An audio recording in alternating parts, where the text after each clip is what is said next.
This is my 1987 Toyota MR2 AW11. In 2011, I bought this car from the original owner who loved this car. He took good care of it. He loved driving it. He didn't just leave it in his garage. And he cried the day I drove it away, but he was hopeful that I would take good care of it and enjoy it as much as he had. I drove the car for a couple of years, really enjoyed it, had a lot of fun just driving. But then a friend of mine put a 20 valve engine into his race car and it ran great. It was a really impressive swap to me. I decided to try it in this car. I finished my first 20 valve swap into this car in 2015, but it didn't run great. There was problems with that engine. Ultimately, I ended up not driving it very much. It stopped running completely and it sat parked in my garage. I had set a goal that I was either going to get this 20 valve swap done right or I was going to revert to the original engine, but either way I was going to get this car back on the road. So here it is, summer of 2020. I finished this second swap up this winter and spring, and it runs great. I'm really excited about the results, and I want to share some of the lessons that I learned with people. You've got a lot of options, different things you can do when you get your 20 valve, things that you can keep on the 20 valve or things that you can move over.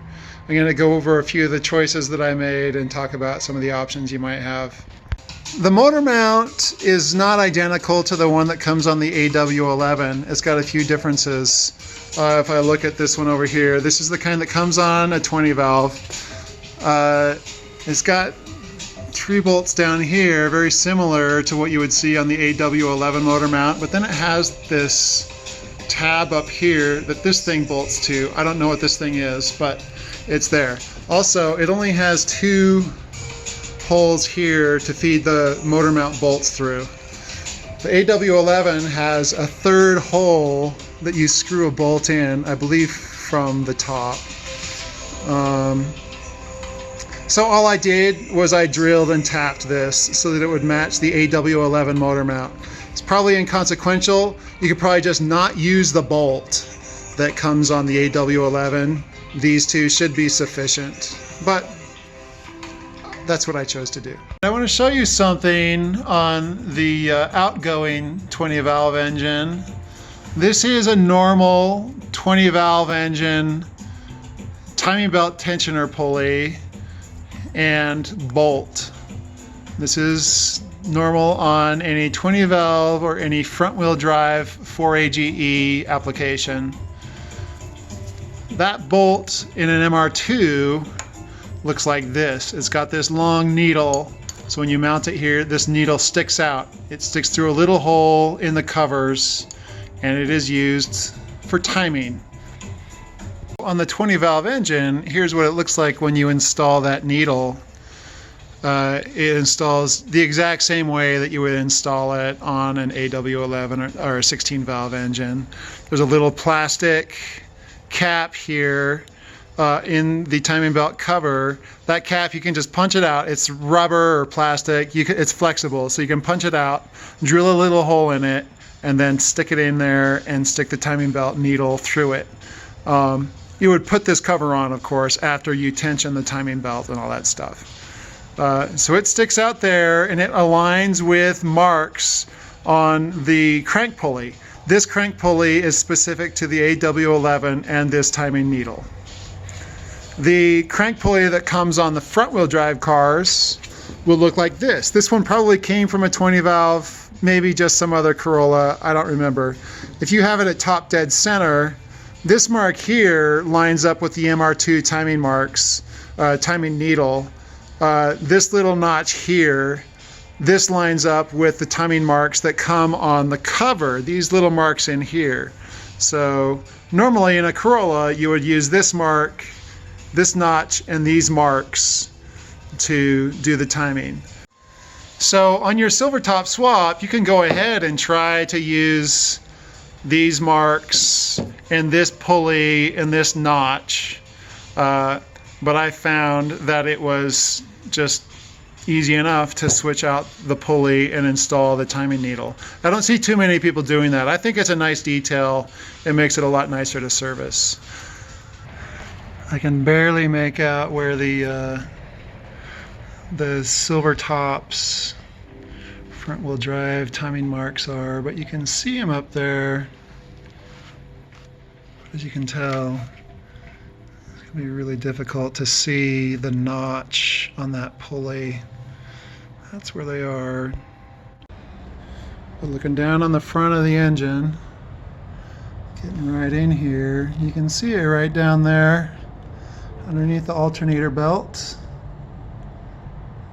Really tough to time this car without that thing there. So, like I said, I think it's a nice detail.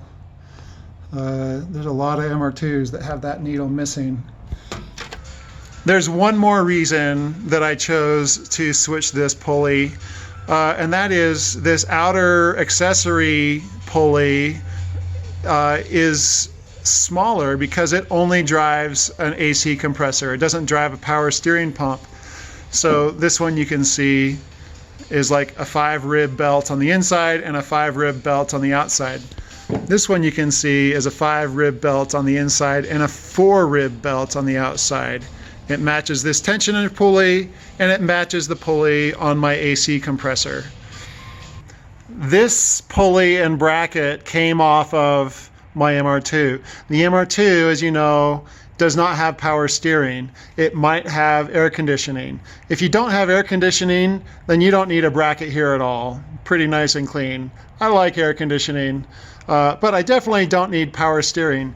The bracket that came with the 20 valve is this guy right here, and the pulley on it, you can see, is an outboard pulley. It puts tension on the outside of the belt.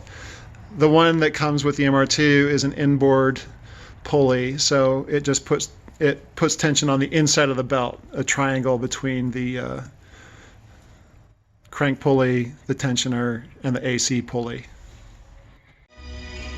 Okay, in the engine bay, the first thing I'll show you is the AC compressor.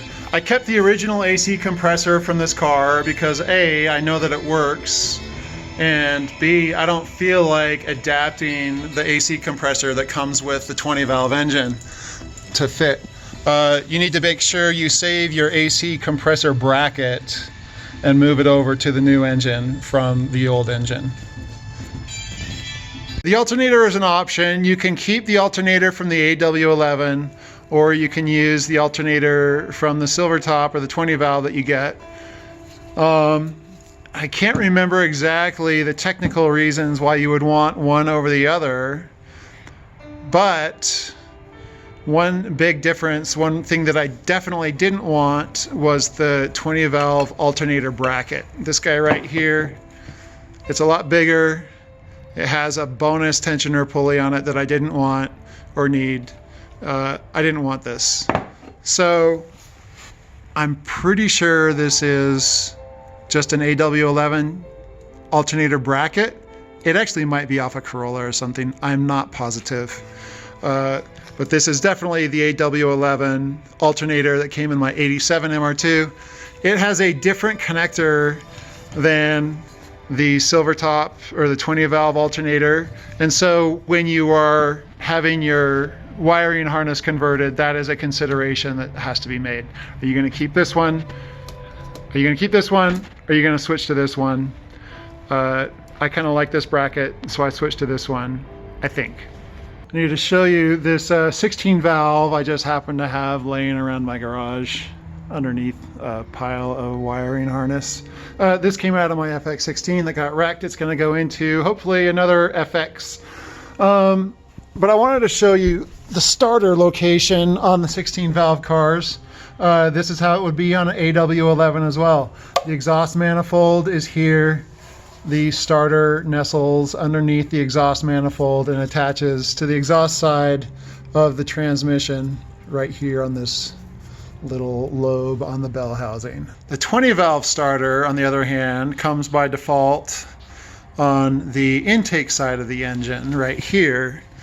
The reason for that is the exhaust manifold on the 20 valve is a completely different design, including this big pipe that cuts through sort of the inside of the exhaust manifold. If you compare that to a 16 valve exhaust manifold, which I just happen to have one of those laying around, you can see there's a lot more clearance inside here for starter and other accessories.